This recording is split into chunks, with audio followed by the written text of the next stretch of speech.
पंजाब कांग्रेस में वड्डा झटका। भाजपा दे विच शामिल होए वड्डे चेहरे। बलबीर सिद्धू, राजकुमार वेरका, गुरप्रीत सिंह कांगड़, सुंदर श्याम अरोड़ा ने फड़िया भाजपा का पल्ला। बीजेपी नेता गजेंद्र शेखावत ने चंडीगढ़ दे विच करवाया शामिल। बलबीर सिद्धू के भरा और मोहाली के मौजूदा मेयर अमरजीत सिद्धू भी भाजपा दे विच होए शामिल। इस दौरान अकाली आगू स्वरूपचंद सिंगला ने भी भाजपा का पल्ला फड़िया। बीजेपी दे विच शामिल होए आगुआं ने अमित शाह दे नाल भी कीती मुलाकात। पार्टी छड्डण वालियां ते बोली राजा वड़िंग, किसी के जाण दे नाल पार्टी नूं नहीं पैंदा कोई फर्क। जिसने भाजपा दे विच जाना है वह खुश होकर जावे। पठानकोट कैबिनेट मंत्री लालचंद कटारू चक ने कहा भाजपा दे विच जाण वाले कांग्रेसी पंजाब के दुश्मन। सत्ता तो बिना नहीं रह सकते कांग्रेसी। भारतीय जनता पार्टी नूं किसान विरोधी भी दस्सिया। आम आदमी पार्टी के उम्मीदवार गुरमेल सिंह ने भरी नामजदगी। मुख्यमंत्री भगवंत मान भी रहे मौजूद। संगरूर लोक सभा जिमनी चोणां दे लई अकाली दल अंमृतसर के वल्लों सिमरनजीत सिंह मान ने भरी नामजदगी। 23 जून होणीआं ने चोणां, 26 जून नूं आवेगा नतीजा। जिमनी चोण लड़नगे राजौणा की भैण कमलदीप कौर। संगरूर जिमनी चोण के लिए अकाली दल ने ऐलानिया उम्मीदवार। 6 जून नूं भरे जाणगे कागज़। पंचकुला सैक्टर 3 के ताऊ देवीलाल स्टेडियम के विच गृह मंत्री अमित शाह ने खेलो इंडिया यूथ गेम्स की की शुरुआत। हरियाणा के मुख्यमंत्री मनोहर लाल खट्टर समेत कई नेता रहे मौजूद। यमुनानगर और कैथल के विच मैडिकल कॉलेज का भी किया उद्घाटन। जेल मंत्री हरजोत बैंस ने बठिंडा केंद्रीय जेल के की चैकिंग। क्या 6 महीने के तोड़िया जाएगा जेलों के बनया गैंगस्टरों का नैटवर्क। जेलों को बनाया जाएगा सुधार कर। हरजोत बैंस ने फरीदकोट की मॉडर्न जेल के भी की चैकिंग। सुरक्षा प्रबंधों की लई जानकारी। क्या सूबे दी कुछ जेलों के जैमर लगाने की प्रक्रिया हुई शुरू।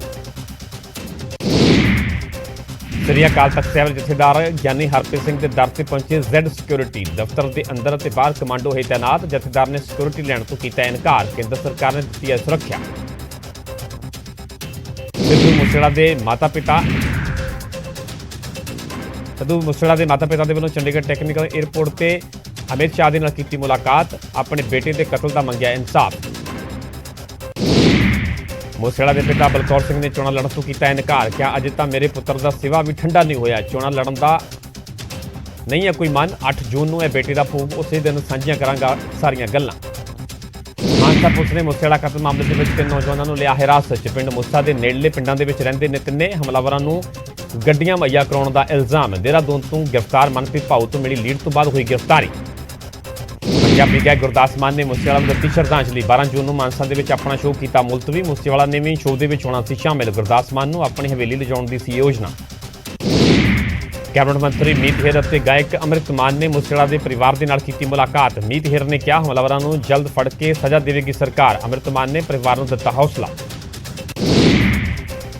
मूसेवाला के परिवार को मिले किसान आगू जगजीत सिंह डल्लेवाल। परिवार के नाल कीता दुख साझा। क्या हमलावरों को सख्त सजा दिवावे सरकार।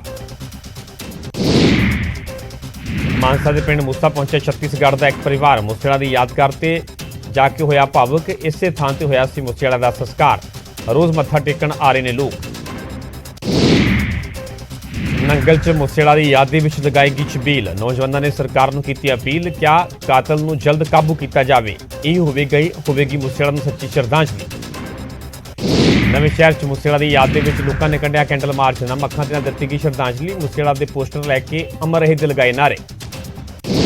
समाणा च नौजवानों ने सिद्धू मूसेवाला को दित्ती श्रद्धांजलि। कैंडल मार्च कर किया याद। क्या हमेशा अमर रहेगा मूसेवाला। कैबिनेट मंत्री डॉक्टर बलजीत कौर ने मलोड़ के वार्ड नंबर 20 का किया दौरा। लोगों दी सुनिया मुश्किलां। क्या मूसेवाला के परिवार के नाल खड़ी है सरकार। जल्द फड़े जाणगे हमलावर। तलवंडी साबो के पिंड कोरियाना के चिट्टे की ओवरडोज के कारण एक शख्स की मौत। पिछले साल अप्रैल महीने के होया सी विआह। परिवार ने सरकार को नशा बंद करने की की अपील। मानसा के भिक्खी थाने के ESI के बेटे ने मिट्टी का तेल सुट के खुद को लगाई अग। हस्पताल लिजाते समय तोड़िया दम। पत्नी के नाल चल रहे विवाद के कारण परेशान रहिंदा सी मृतक। फरीदाबाद एक शख्स ने की खुदकुशी। पत्नी तो उसके 2 दोस्तों तो सी परेशान। साल 2018 के की सी लव मैरिज। पुलिस ने तिनों के खिलाफ दर्ज किया केस। कपूरथला के एक गुरुद्वारे के HGPC की महिला कर्मचारी ने की खुदकुशी की कोशिश। गुरुद्वारे के मैनेजर से परेशान करने का लगाया इल्जाम। क्या लंगर हाल के वार-वार बदली जा रही सी ड्यूटी। तलवंडी साबो की रामा मंडी के एक नौजवान की शक्की हालातों के मौत। परिवार ने उसकी पत्नी और कुछ होर लोगों से लगाए कतल के इल्जाम। मृतक ने करवाई सी कोर्ट मैरिज। ਅਬੋਹਰ ਦੇ ਵਿੱਚ ਟਰੱਕ ਯੂਨੀਅਨ ਦੇ ਨੇੜੇ ਹੋਇਆ ਧਮਾਕਾ। ਡੀਜ਼ਲ ਦੀ ਟੈਂਕੀ ਨੂੰ ਟਾਂਕਾ ਲਗਾਉਂਦੇ ਸਮੇਂ ਵਾਪਰੀ ਘਟਨਾ। ਅੱਗ ਦੇ ਵਿੱਚ ਝੁਲਸੇ ਇੱਕ ਵਿਅਕਤੀ ਨੂੰ ਹਸਪਤਾਲ ਕਰਵਾਇਆ ਦਾਖਲ।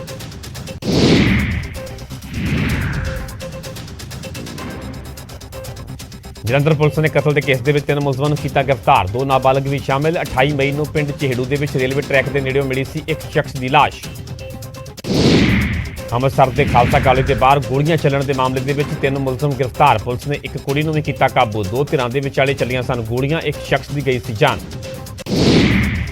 ਲੁਧਿਆਣਾ ਪੁਲਿਸ ਨੇ 3 ਵਿਅਕਤੀਆਂ ਨੂੰ ਕੀਤਾ ਕਾਬੂ। ਵੱਡੀ ਗਿਣਤੀ ਦੇ ਵਿੱਚ ਹਥਿਆਰ ਹੋਈ ਬਰਾਮਦ। 25 ਗ੍ਰਾਮ ਹੈਰੋਇਨ ਵੀ ਮਿਲੀ। ਕਿਸੇ ਵਾਰਦਾਤ ਨੂੰ ਅੰਜਾਮ ਦੇਣ ਦੀ ਫਿਰਾਕ ਦੇ ਵਿੱਚ ਸਨ ਮੁਲਜ਼ਮ। ਸੋਨੀਪਤ ਦੇ ਸਿਵਲ ਹਸਪਤਾਲ ਦੇ ਨੇੜੇ ਨਾਲੇ ਦੇ ਵਿੱਚ ਭਰੂਣ ਮਿਲਣ ਦੇ ਨਾਲ ਫੈਲੀ ਸਨਸਨੀ। ਮੌਕੇ ਤੇ ਪਹੁੰਚੀ ਪੁਲਿਸ ਨੇ ਹਸਪਤਾਲ ਭਿਜਵਾਇਆ ਭਰੂਣ। ਨੇੜਲੇ ਇਲਾਕਿਆਂ ਦੇ ਲੋਕਾਂ ਤੋਂ ਕੀਤੀ ਪੁੱਛਗਿੱਛ। ਸੁਲਤਾਨਪੁਰ ਲੋਧੀ ਪੁਲਿਸ ਨੇ ਚੋਰ ਗਰੋਹ ਦੇ 4 ਮੈਂਬਰਾਂ ਨੂੰ ਕੀਤਾ ਗ੍ਰਿਫਤਾਰ। ਚੋਰੀ ਦੇ 5 ਮੋਟਰਸਾਈਕਲ ਅਤੇ 5 ਮੋਬਾਈਲ ਹੋਏ ਬਰਾਮਦ। 215 ਗ੍ਰਾਮ ਨਸ਼ੀਲਾ ਪਦਾਰਥ ਵੀ ਮਿਲਿਆ। ਮੁਲਜ਼ਮਾਂ ਤੇ ਪਹਿਲਾਂ ਵੀ ਦਰਜ ਨੇ ਕੇਸ। ਫਰੀਦਕੋਟ ਦੇ ਕਾਲਜ ਦੇ ਵਿੱਚ ਬਣੇ ਪੰਜਾਬ ਐਂਡ ਸਿੰਧ ਬੈਂਕ ਦੇ ਵਿੱਚ ਚੋਰੀ ਦੀ ਕੋਸ਼ਿਸ਼। ਸੇਫ ਨਹੀਂ ਤੋੜ ਸਕੇ ਚੋਰ। ਕੈਸ਼ ਚੋਰੀ ਕਰਨ ਦੇ ਲਈ ਕੀਤੀ ਫਰੋਲਾ ਫਰਾਲੀ। ਸੀਸੀਟੀਵੀ ਦੇ ਵਿੱਚ ਕੈਦ ਘਟਨਾ।